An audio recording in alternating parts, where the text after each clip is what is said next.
All right, thanks for holding for us. Welcome everyone to episode number 20 of MSP Ignition, how to identify and target your ideal prospects. With me today is Tom Watson and a host of guests. I'm going to turn over to Tom and let him start the introductions. Thanks, Michael. Really happy to put on MSP Ignition today with all of you. And we are joined by quite an interesting group here. We've got Michael Elliott, and he is the Director of Product Marketing here at Axient. And he'll get a chance to tell you a little more about himself as we move along. And then we have a special guest here, Eric Timmons. I've worked with Eric Timmons for the past year and a half.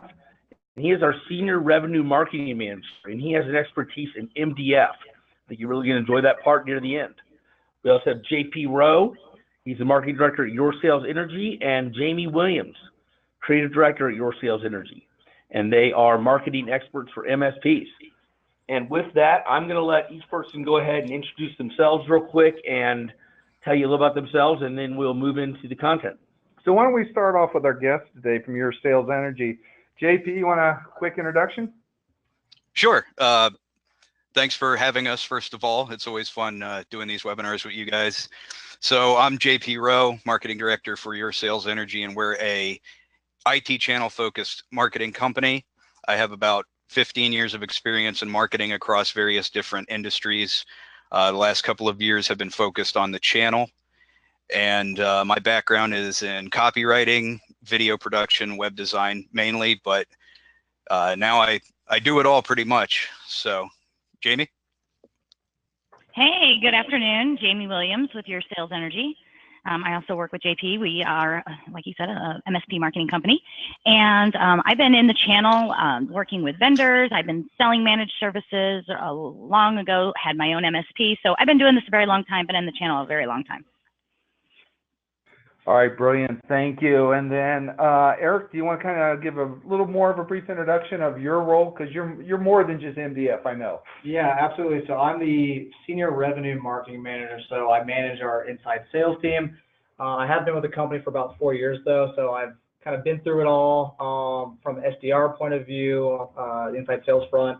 I was also, for the majority of my career here, an account manager. And so I primarily I was on the front lines, customer facing for a really long time. And during that process, had a lot of unique and great conversations with partners doing their QBRs, et cetera. And, really, a passion of mine is the marketing development side of things and the MDF stuff that we can do. And so really do my best to educate people on how they can take advantage of that. And at the end of the day, make more money and grow their business.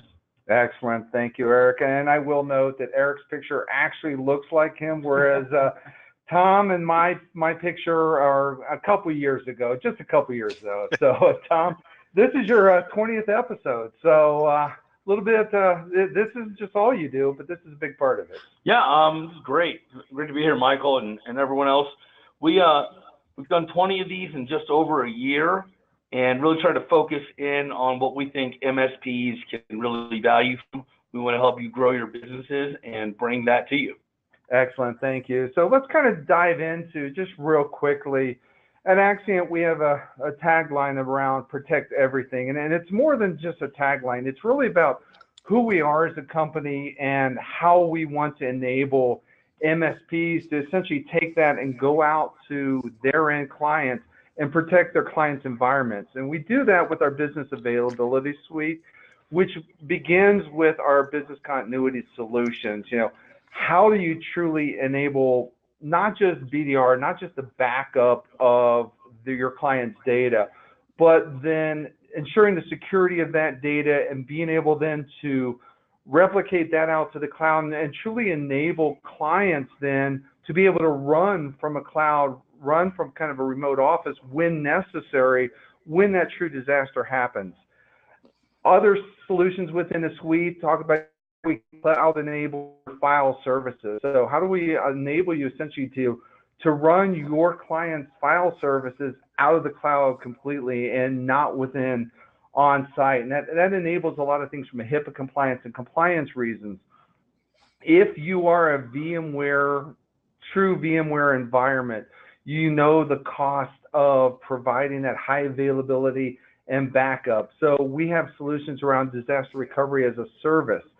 If, like most of you, have Office 365 and you're integrating that into your suite, the ability to back up and recover Office 365 is another solution that's within our suite of solutions. And then lastly then is around the Axient Cloud. And one point of note from a security, we just got rated the highest security of any of the main competitors out there, and you're going to hear more about that in press releases that are going to be coming out.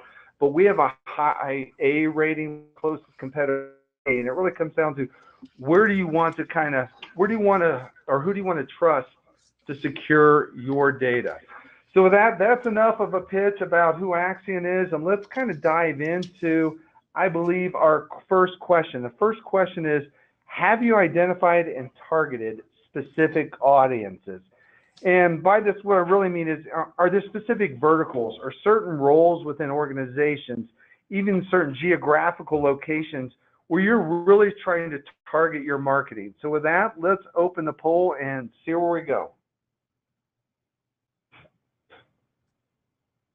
And this is our opportunity to see, is anybody paying attention out there? So do we have answers coming back on that yet?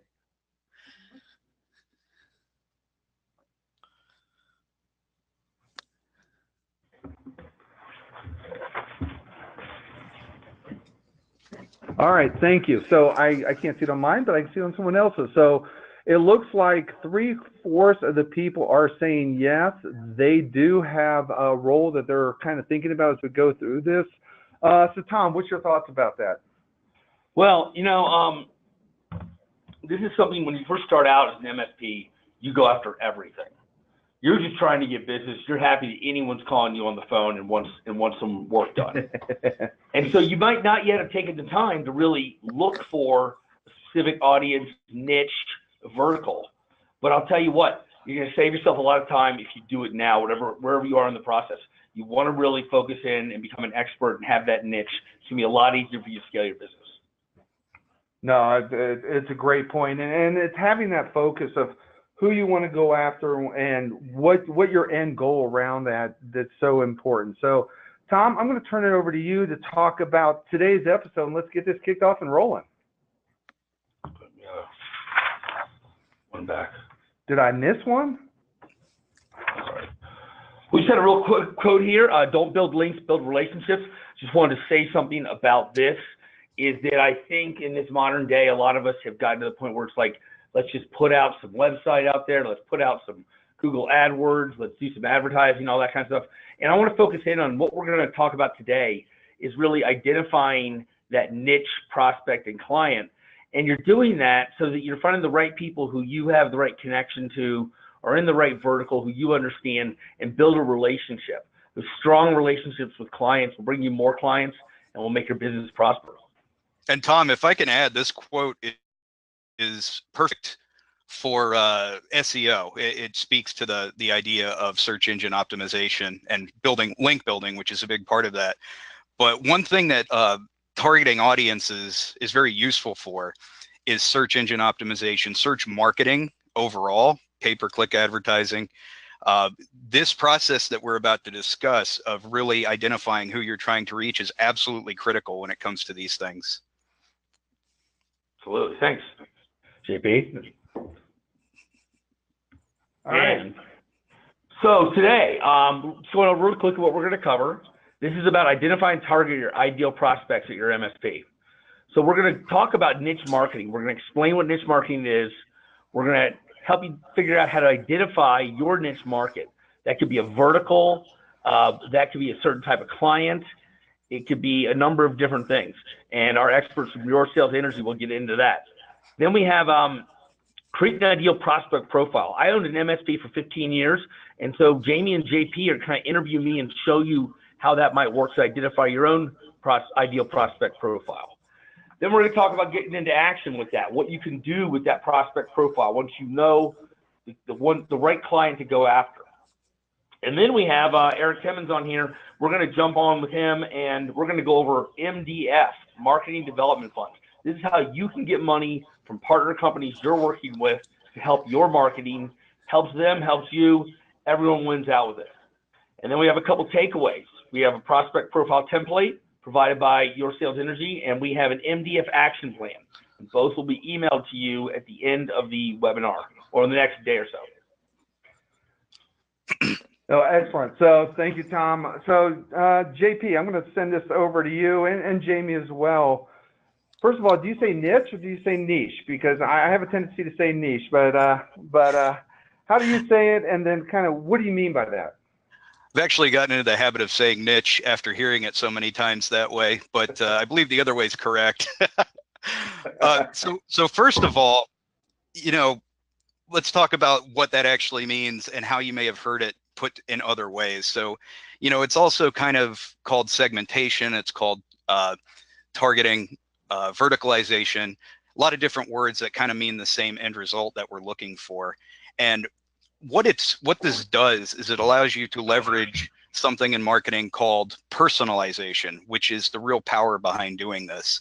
And personalization creates results that are 4 times more effective than casting like a wide net. And you see in that first bullet point there, 4 times as effective. So that's one of the first gains that you're going to see from doing this, is that by niching down, and this doesn't necessarily mean that your company has to really specialize. We're talking about how you present yourself. So by niching down, you get that immediate benefit. Your marketing is more effective because you can personalize it more thoroughly. And then second benefit, that focused, deliberate messaging resonates with that audience, and that's what creates that effective personalization. You can speak to them more directly. You can communicate more directly to their specific needs and desires. And then finally, specialization, it increases the perceived value of your offer. I mean, automatically when you say, I know your business, or I know what it's like to operate in this area, or whatever you're doing to target down, to really hone down who you're trying to reach, that connection that you build, there's an innate trust there that comes along with it. And so you also gain that increased perceived value. And I also want to throw out there real quick that there's a process to this, and there's definitely an execution factor. So even if you already are targeting specific audiences and you're not really seeing results from it, there's a lot more that goes into it besides just identifying them. And we're going to get into that more as we go along today. No, it's a great point. And that resonance is really what the key here is. Is your message really going to resonate? And then following, just like you said, it's really getting into that kind of that perceived value. And are you bringing that perceived value into the conversation? All right, Jamie, let's kind of talk about why you need to be into niche marketing. Well, I'll tell you, I sold managed services for many years in many different cities, and I was pretty successful at it. And I will say that the only deals I lost were usually because the MSP was focused on that particular vertical, healthcare being the most popular. So I would lose deals to MSPs that they would go in, and although they may not be 100% truthful that they only deal in healthcare, they made the client feel that way. No, it's a key point. And that's actually the first point on the list there, and then moving along to the other things that come out of pursuing this avenue of marketing is that you can focus your resources better. One thing that we do in all of our strategies is the building of actual lead generation funnels. And what that does is it allows you to focus everything that you're doing, because you've got all these moving parts: copywriting, email writing, graphic design, your website, all of the SEO, all of these things that have to come together into a unified plan. And when you start with segmented audiences, you know where to devote all of those resources so that you can produce something that's going to give you results, rather than just, let's do this with SEO, let's do this with graphic design, and it's all spread out. And that also allows you to more easily create those materials. In fact, I would say that good segmentation, good audience selection is the #1 thing that you can do to make marketing easier on yourself, because you know what you need to communicate with these to these people. You know exactly what you need to say. It's so much easier to say, okay, I've got to sit down and write an email when you've already figured out this is what they want to hear. This is the information they need to know. And then ultimately, it's going to help you monetize your list building efforts or your list. If you buy a mailing list or if you've spent effort trying to get a mailing list together, you're not going to get nearly as good results if you just send out generic broadcast emails to that list. That list is gold, but only as far as you can target who's within it. So your ultimate ROI is going to be far higher when you do it this way. No, and that's a great point, JB, because, in marketing, if you know your audience, if you know how your audience speaks and you speak their language, it actually makes it simpler to market to them because it really refines the message and everything you're going to do to reach them. That's a great point. All right, so how do you then go in and start choosing your niche market? So what we found is the most logical way to approach it early on, especially with a new client, is to select the first audience that you're going to target based off of what you have working for you already. What do you got to work with, So, over the long term, we want to build bigger lists. We want to get more of, case studies. We want to build out a lot of different funnels for different audiences. But at the beginning, what do we got that we can use right now? So the first thing we look for is, what's a vertical or what's an audience that you have experience with? The more, the better, because we're going to be able to go in and get more information about your current clients. How well do you relate to them? What do you have as differentiators that stand out to that specific audience? And can we go immediately right now and get good case studies, get good feedback from your existing clients that we can then use to communicate to the audience that's like them? That's the first thing that we really look for. No, and it seems simple and straightforward, but it really is valuable information of choose first what works for you and what you know and what you're knowledgeable in, and then double down, focus on that. Yeah, absolutely. Absolutely. Okay, so this next slide is actually a screenshot right out of CRM and a marketing automation platform called SharpSpring, which we use. We are a SharpSpring partner, and this is just to show you that a lot of these tools have a built-in system for creating profiles and using them in your automation. Now, in this case, we created one just, for demonstration purposes, and it allows us to then use things like dynamic content, which that changes landing page design or email content based off of the segment that it's being sent to or the segment that's visiting it. It does this automatically. It's a very powerful tool. It also allows us to organize our list based off of things like this, based off of these profiles. And there's even a self-selection process built in where our forms, and if you go to our website and fill out any of the forms, at some point you're going to run into one that asks you to describe yourself.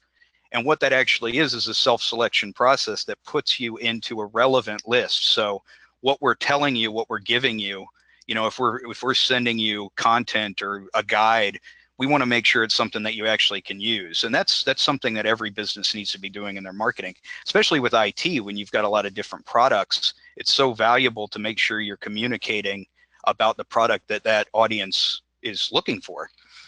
And I want to point out something interesting here that, like I said, I've been in marketing for a long time, and niching down is not a new concept. And everybody on this webinar has probably heard about it multiple times. And you've probably come across several different examples of what a template for this sort of thing looks like. And it's called a lot of different things. It might be called a marketing avatar. I've heard it called, prospect profile, or all these different terms for what's essentially the same thing.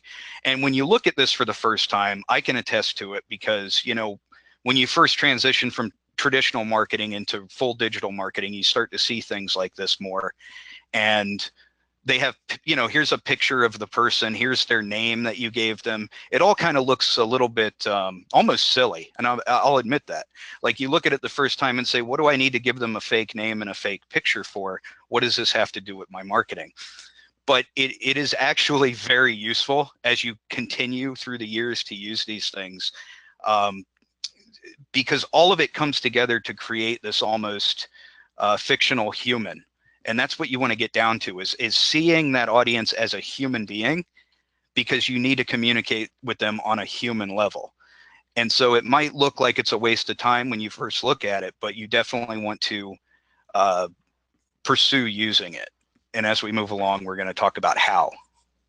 Yeah, and it's a great tool for just really understanding your audience and understanding how to communicate, how to talk to them, and how to ultimately market to them.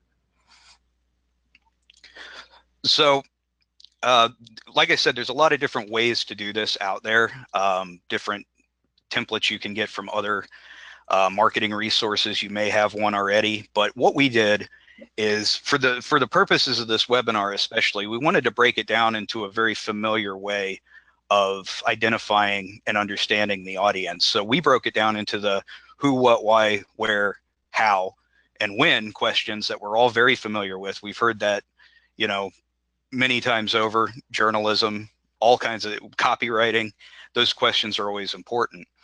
So these are the types of questions that we want to ask when we're answering those major points. Who is the general descriptor of, what is this audience we're going after? What's the industry? What's the vertical? Where are they located? And remember, it's the more that you can really pare down and hone in on one specific type of person, the more effective your marketing can be. And yes, it's more time consuming and more difficult to really target one specific role within a specific company that's in a specific city, for instance, because you're also taking down the number of contacts you're going to have in that. But like, if you say, the construction industry in Denver, and we're trying to target the office administrator, or we're trying to target the CEO or the CTO, or you get very specific across all of those different lines, you now have the ability to really get the right message across. Now, starting off, you don't have to go that narrow. Any level of personalization will be better than none. So if you're just targeting a vertical, start there. You can expand upon those funnels very easily later. So the next important question is, what are their challenges and pain points? What do they need? What's going to make them happy? So you've got to identify what that particular person is going to be looking for, and why are they looking for it? The next question is about context. Their intent on getting something, but you also want to know the context of why do they want to get that thing? Why do they want to solve that challenge, and how does it impact their lives?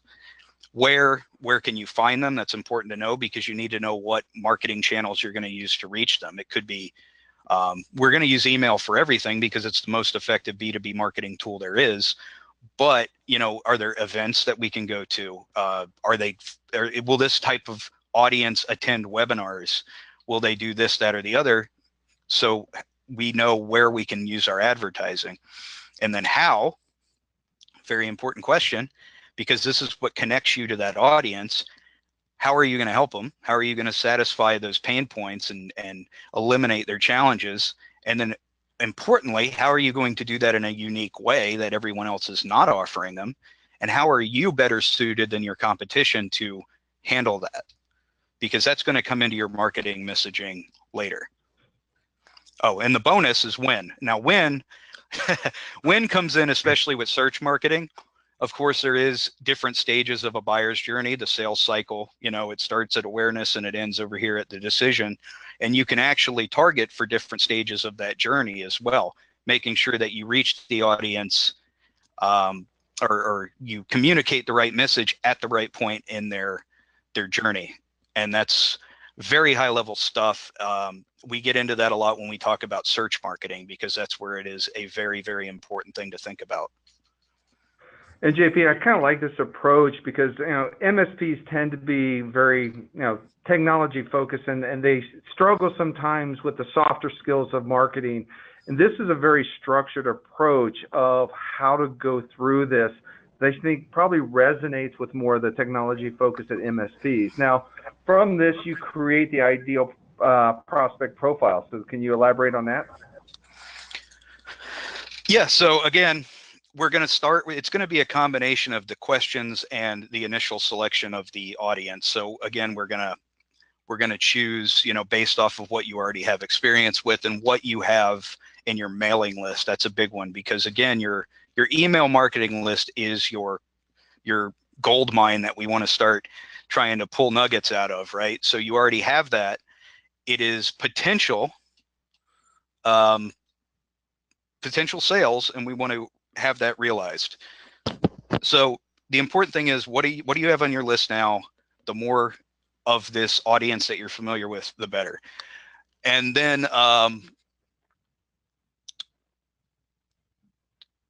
okay, so go ahead to the next slide, because we're going to start working with Tom a little bit and show how this process actually goes, because we've got your initial selection and then we've got our questions. So Tom, we're going to say you're the MSP, and I'm going to preface this by saying, in practicing this, that it turns out it's actually a little bit hard to simulate this process because it is such a conversational thing.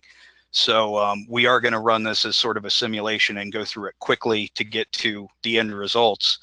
Yeah, Tom, so you're the MSP, and we're going to build a sales funnel for you to start kicking off your marketing in the right direction. What's a vertical that you have a lot of experience in and that you have a lot of clients built up in? Well, JP, we've got like 7 verticals that we're serving, but in particular, I think what we're going to do this bang for our buck going forward is in healthcare. So we really want to focus on that. We've got a number of healthcare clients over several years, and we think that if we can really kind of hone down what makes a good healthcare client, that we can go out there and get a lot more of them. All right, excellent. So real quick, drawing your attention to the upper left-hand corner of this template, we've got technical bias and emotional bias. And what that means is, Tom, when you're selling, especially when you're closing a sale, you've done a great job of explaining your service and what your benefits are to someone in the healthcare and sector. How technical do you have to get? Are these people really interested in the nuts and bolts of your offering, or do they really just want a solution? I think the best way to sum this up is doctors didn't go to business school. They went to medical school, and that's what they want to do. And what I find is they often want a company that's going to come in there, run their IT and a little bit of the business in terms of process, bring a little more to it, and they're really concerned about liability. So you've got to have skills that can help them reduce their liability. Okay, absolutely. So we're going to focus on that. That's a pain point, a challenge. It's actually fits into fears. So we talked previously and decided that, in the sales cycle for this particular industry, it's common that you're going to first, at the very top of that funnel at the awareness stage, a lot of times you're going to be dealing with a gatekeeper. It's not the actual owner of the practice. It may not be the end decision maker. You told me oftentimes it's an office administrator that does the initial searching. So we're going to actually target that administrator with this first part of our funnel. Now, they may have slightly different desires that will make them say, hey, this is who I want to recommend to the boss. And we've got to communicate that before we get to the next steps, where we're now talking to the key decision maker. So what would you say their biggest challenges are that at that level, that office administrator? What are they going to be looking to solve? I think it's a typical, they're wearing a lot of hats. They've got a lot of things they're doing. IT is not their thing. They usually don't have a background in that. They're getting a lot of pressure often from the doctors and outside kind of government forces about HIPAA regulations, making sure everything's in order there. So they want someone to relieve as much of that as they can, especially on the technical side. Excellent. Okay. So, getting the work off their plate, that's a big deal for them. What would you say that in your experience of dealing with this vertical, what are some needs that you've satisfied for your current clients that they didn't even know that they had, that until you came along and said, this is something that you really should be using. And they woke up and said, holy cow, I didn't even think to look for that. You know, you come into it, and there's often a line of business applications that's in place that you don't really touch. It kind of is usually now in the cloud. Sometimes it might still be on a local server, but there's usually also a file server of some kind or some type of file repository, file sync and share, something that needs to be configured, maintained, or even you'll find that a lot of stuff isn't backed up, and it needs to be backed up, or it needs to be backed up a second time because of the type of data it is. Or you'll get into things like doctor's offices still print a lot. So if you have a managed print solution, it might work really well going into a doctor's office. So there are things I could find that I could really focus in on and develop my business offering overall by what they need in medical offices. Yeah, awesome. I mean, that's a powerful thing to be able to say, you know, this is something I know you're going to need and you're going to love it. And you may not even have known that it exists. You know, it's an upsell. It's a unique offering too. And that gets us to, you know, how are we going to reach them? What can you offer? What do you have that your competition may not have that will make you stand out to this audience? Well, you know, the first thing is to have some real experience in medical for a number of years. And I say I keep that at dentists and, you know, doctors' offices. But I'll tell you what's interesting too is once you've done pretty well at those, the veterinarians are going to hire you too, and you don't have the same regulations over top of you. So it's a really interesting thing to think of an offshoot of this profile. But other things is, you know, having worked with some group like the compliancy group to make sure where you've got your HIPAA under control and you know how to use a platform that's going to track that and be able to do all the reporting. So, and they were actually a partner of Axience, and that's important. And having vendor products out there that are HIPAA compliant and show that you have knowledge of how to use them, knowledge of the reporting, and you can get the letters you need associated with them. Okay, absolutely. Yeah. And as we're kind of flying through this one, this is a big question at the end that you never want to forget. But what are objections that you've run into while you were trying to get this type of audience through the sales cycle? Like what have been the barriers for you? Well, it's interesting. There's almost always two IT companies in every medical office, because the one that's running the line of business application and other hardware associated with it at the offices, they have to control everything down to the laptops. So a lot of times, like a newer doctor's office won't realize they need other IT help, or to what degree, or they don't realize kind of the cost associated with this kind of thing. That'll be an objection. They have people, you're off to deal with people who are not technical in this way. Doctors are generally not technical when it comes to IT and business. So you do a little time explaining and kind of bring people up to speed on that. And I did see a question popped up.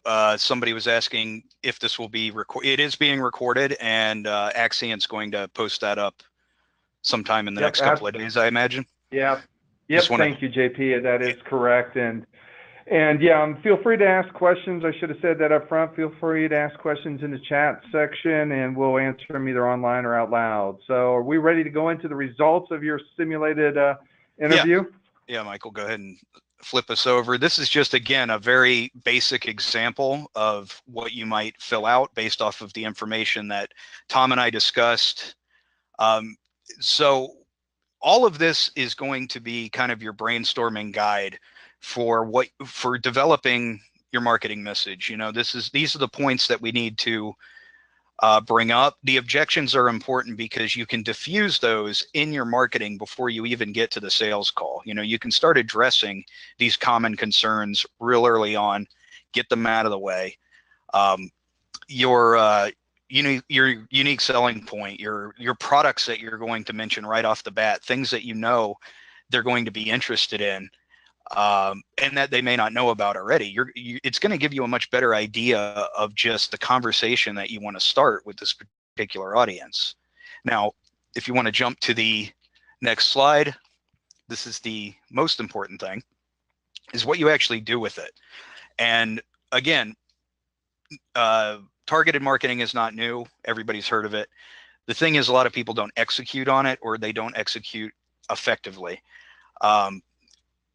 just putting on your website that you have experience with this, and that vertical is not enough. It is something. It's definitely better than not targeting verticals at all, but it's not really going to get you all the way through this race. So what you need to do is first, of course, craft your messaging around what you've determined to be the audience needs. You're going to determine that through common sense and through your profile and your experience. And then what you really need to do is you need to build your lead generation funnels around these specific audiences. You need to have at least one funnel for each one so that they're getting through automation the messaging that they need to be seeing. And you need to be promoting engagement throughout this funnel with these audiences by developing rich content, also called lead magnets. It's just basically going to be case studies, guides, but it all has to be very tailored to what you've determined to be important to them in your profile. Getting that engagement up is important. Building trust during that process is very important. You can do all of this through automation. And then, of course, you're going to want to do your SEO research around this. And we actually have on our website, we just created a learning center where we're posting up a lot of the guides we've written and different walkthroughs of how to execute strategies like this. And we just put up a complete SEO guide. It's free to download, or you can do it, look at it right on the website. It takes you through the whole process for SEO marketing, not just SEO for getting on higher up on Google. But one of the things that's really important to that process is determining where your profiled audience, what are they actually looking for at different stages in the cycle. So you're going to want to do your research based around that. You know, early on, they may just be looking for IT company and they type Google, and that's at the very, very top of this funnel. But when they get down to the very bottom and they're closer to making a decision, you know, you can use that profile to figure out, well, what might they be looking for now? And they might be searching, you know, IT company in Denver, HIPAA compliance, managed print. And now you know a whole different long tail keyword or long tail search that you can be targeting and sending people right to what you want them to see. And then, of course, you want to add content to your website based around this vertical or this targeted audience. And you want to make sure that integrates with all of your other lead generation strategies. So, you know, that page on your website that says that you're a healthcare specialist, it needs to have a capture form to get them into your mailing list that offers something of value to that audience. And then once you've gotten them engaged, you can hit them with the case studies. You hit them with all of this information this messaging you've come up with through really understanding who they are. Yeah, JP, I'd just like to jump in there. And a couple of things it makes me think of. One, if I had looking for an ideal client out of this, I would really looking for a medical practice that had multiple locations and that didn't really if I had some history on them and I knew they had a need for an outside IT company, they weren't already taken care of there, and they were going to grow. They had expansion on their minds. And then the thing is, what I would do to get them is I would make sure that my website had a page dedicated to healthcare. It showed affiliations with groups like Axient, which has HIPAA compliant products, Compliancy Group to help with HIPAA compliancy. And then I would go in, I would show them that web page, I'd make sure they'd seen it. I have an associated flyer that showed specialty in healthcare, and I'd come at it from all those different angles. Yeah, absolutely. I mean, you really want to almost bombard them with this messaging that you've come up with. And not all of it is necessarily automated too. I mean, with email, that's part of it. It allows us to, you know, hit a lot of targets at once with a very controlled system. But when you get into social media marketing, this is super important. I mean, you want to go into LinkedIn and start building relationships so that you can later try to convert that person into a sale. Knowing who you're going after with that level of specificity like you have, it tells you who to spend that time on. I mean, you could spend weeks on LinkedIn just talking to random people and it may never go anywhere. But when you've identified who you're really looking for, you can go in there and do it. No, great point. So I'm going to speed it up because I know we're running a little bit long on time. So Tom, I don't understand your. Do you just like to just put interesting quotes up there? Well, I thought we were talking about profiling. So, I mean, I thought, I had to find a profiling quote. I thought it applied. Speaking of Google. No, yep, I like Bill. Bill Murray. He's a little controversial at times. Seems like your kind of guy. Well, we do live in Colorado, and I know he supports that a lot. So let's get into question number 2.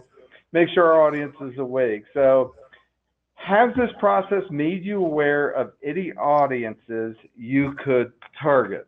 So, with that, I think is the question up there. All right, good. So, Tom, let's just kind of chat while we give some time. What is your expectation? Do you think this is going to be interesting information for our folks out there? I think it is. I just think, as I mentioned earlier, early on in your MSP days, just try to take everyone, and the quickest you can get away with that and start specializing, working down that niche marketing and finding the right clients and sticking to those, saying no to the ones that aren't in the particular niches. And that's the thing too, is it doesn't have to just be one. You should probably pick several where you're really an expert in niches. So when we talk about that, we're kind of talking about going down one hole with this, but it's not that. We want you to identify multiple ones you're good at. It might be like, mine were always legal and medical and then construction. Yeah, absolutely, Tom. I'm sorry, Michael. Yeah, no, and for those MSPs that are generalists, it is just choosing that one to begin with and where are you strongest. But no, you're absolutely right. You wanted to add in, JP. Yeah, long term, that's the exact strategy we use, is building out these funnels one at a time rather than trying to do everything all at once. Because in order for any of this to work, the marketing that you build around that audience has to be really spot on. So it's better to take a whole month and build an awesome marketing machine that targets that one funnel, and then set it, run it, and then move on to the next one. Next month you build that one, because that first one you built is going to run forever. And then you can focus on making the next one as good as you can make it, and then next and next and next.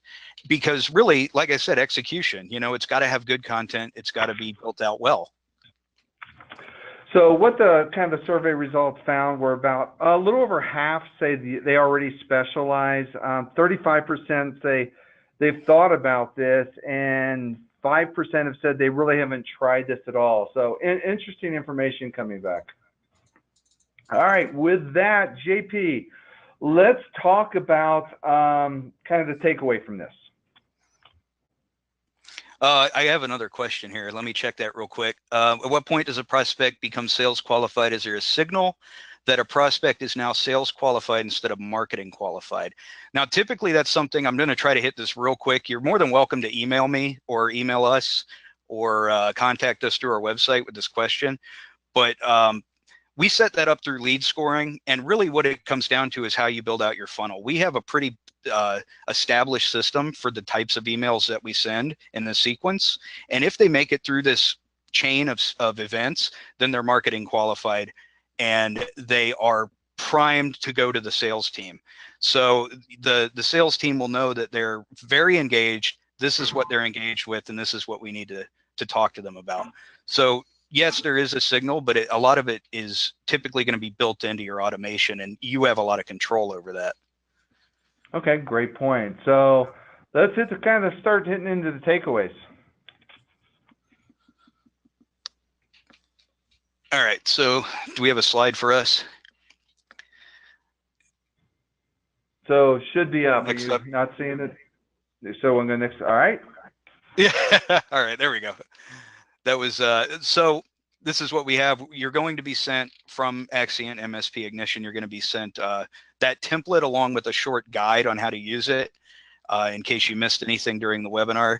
And then what we're offering to the attendees is a 100-point marketing inspection. We actually developed a system in-house that allows us to take a look at what you're currently doing, run it through our formulas and our systems, and it generates an actual visual report of what we recommend doing that you may not be doing, what you're doing that's working, how much ROI you're missing out on, etc. It's a great system, and for we recently started doing this initially for everyone who comes in contact with us, because it's a great way to see where you're at now. And that's how you want to decide what to do next. No, that's great offering. I'm sure the people will really appreciate that.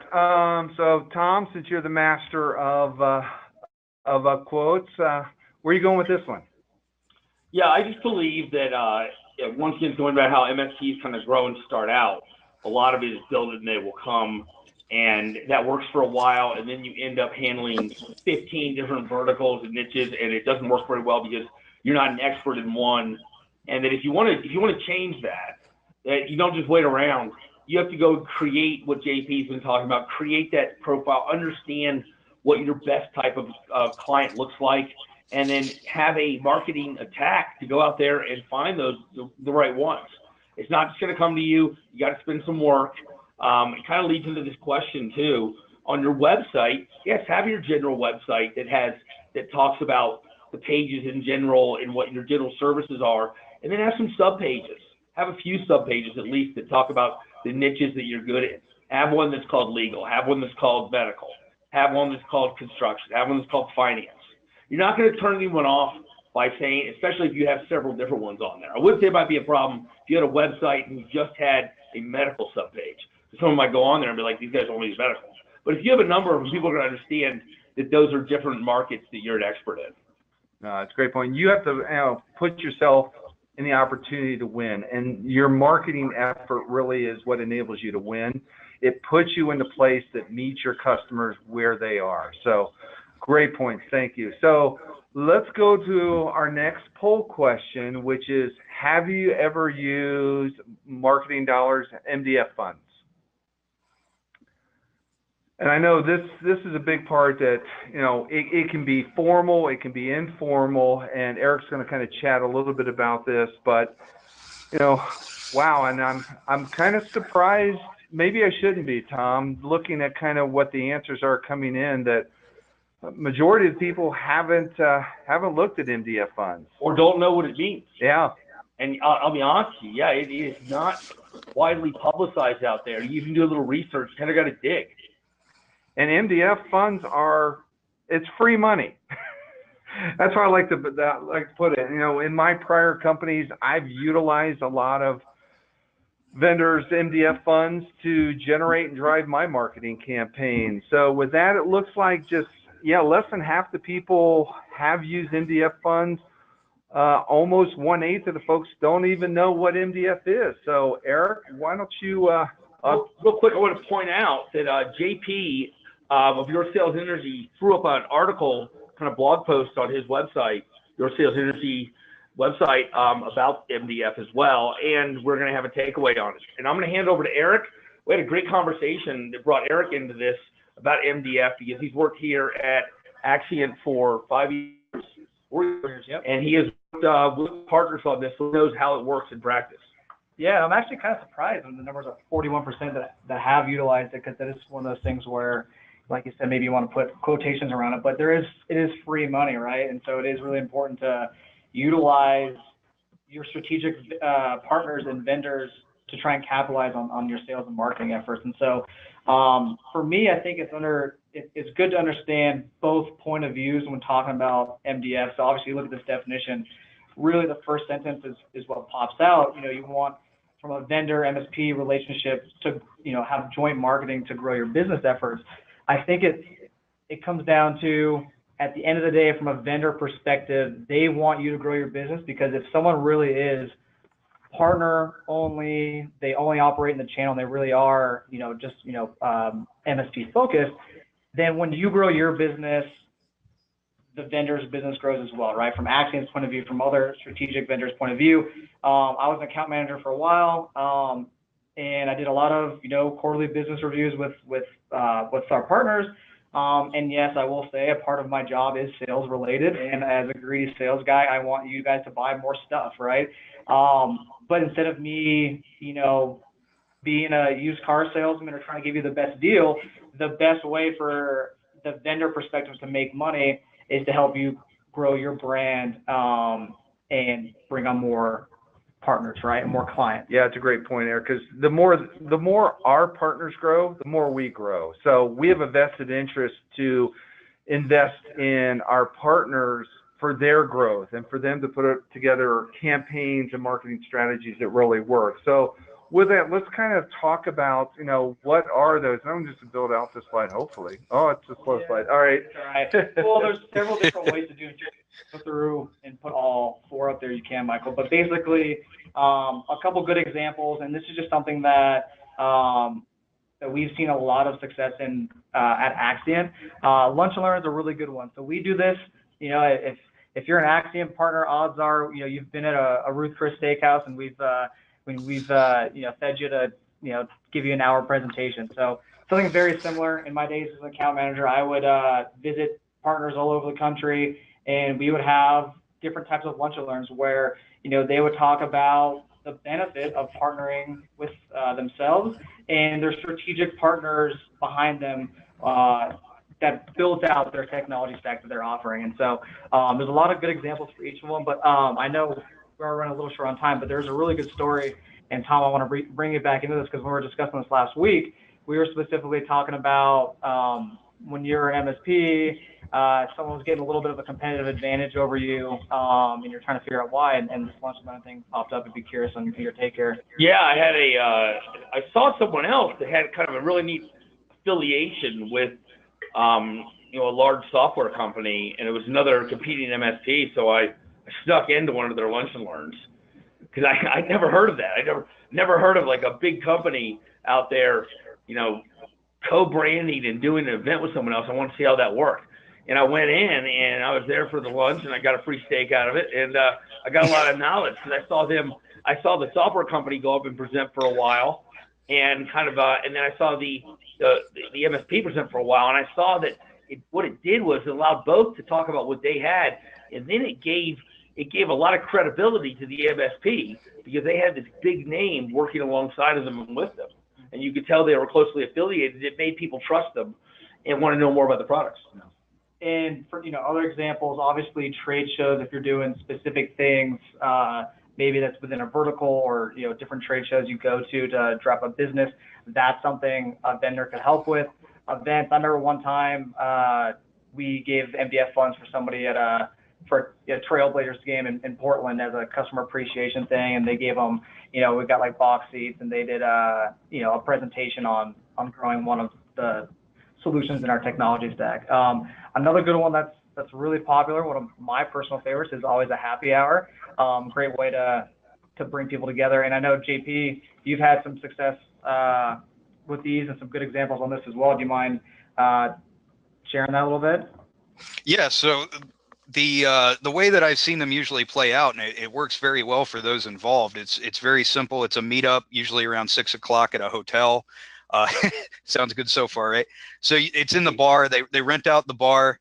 They have food and open bar. Spend an hour, everybody getting to know each other. So you've got the vendors and you've got the prospects, and they're all just mingling. So it's relationship building, right? So this is a great way to start that. Then there's an hour-long presentation. It's usually half and half between, the MSP and the vendor, each giving their part of the total picture. And then there's another hour afterwards where everybody returns to the bar and they continue to mingle. And that's very important because what you're doing is you're building that face-to-face relationship between a company, a brand, and the prospect. So it gives it that very human feel. So I'm going to chime in here and just, don't go into thinking, hey, I can get free money for a happy hour. There's got to be a plan around that, Eric. And can you kind of talk a little bit about, how do you go about this and what is the vendor kind of looking for around this? That's exactly right. So the key thing, obviously, first, figure out who those strategic partners are, your vendors are, that you've got the best relationship with, that you can take advantage of this, right? A big thing that I'll get to another slide as well is, don't be afraid to ask. I think with MDF, it's one of those things where, like I said earlier, if you are MSP only, if you sell only through the channel, vendors will have an MDF program, but they may not formalize it, or they may not advertise it, just because if, every single one of their partners is reaching out for funds, it can get, a little tricky there. So the first thing from MSP perspective is to identify which vendor you want to go after, and then see if they do have specifics, right? Each vendor may have different requirements on what exactly you need to bring to the table for the vendor to give you free cash, right? And then most importantly is number 3 is creating a plan. And so at the end of the day, it's always going to be about ROI. And so when you say, hey, I'm going to do a lunch and learn, I'm requesting $1,000 for this, I believe I can get 30 prospects in the room. I believe I can convert 5 of those prospects into full-blown managed service clients, which is going to equal X amount and and new endpoints, new servers to be backed up, et cetera, right? And then at the end of the day, from the vendor perspective, it's like, okay, if this person's signing up 5 new clients, that's 5 new clients that we can essentially upsell, right? So it is that win-win mentality in a give and take there. And so when you approach the vendor, it's really important to make sure you have the ROI in there and what the value is. If you want to do this, it's just, hey, we want $1,000 to, because we had a really bad support issue with a client on something totally unrelated with a different product. No vendor is going to give you that money, right?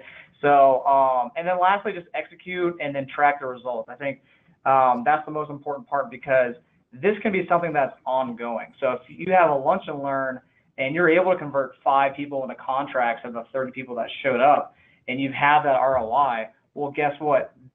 Now the vendor's going to give you $2,000 for the next one. Next time you want to do it, I'm going to support it. And that approval process is going to be a piece of cake, because you've got that track record and that trust behind everything. No, great point.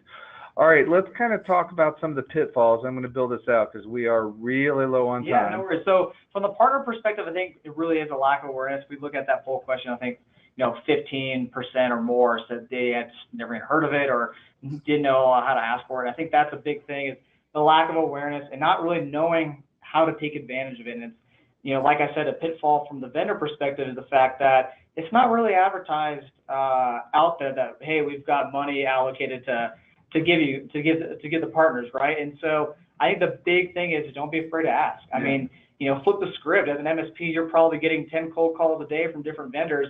Flip the script, give them a call and say, hey, what can you do for me? And ask for the marketing funds that way. But really, like I said in the previous slide, is have that plan. Take accountability for what this project is going to be. And I think at the end of the day, a common struggle, Tom, you own an MSP, I didn't. I talk to MSPs every single day, and a big thing, a common struggle is the sales and marketing side. I think that's why we're here today.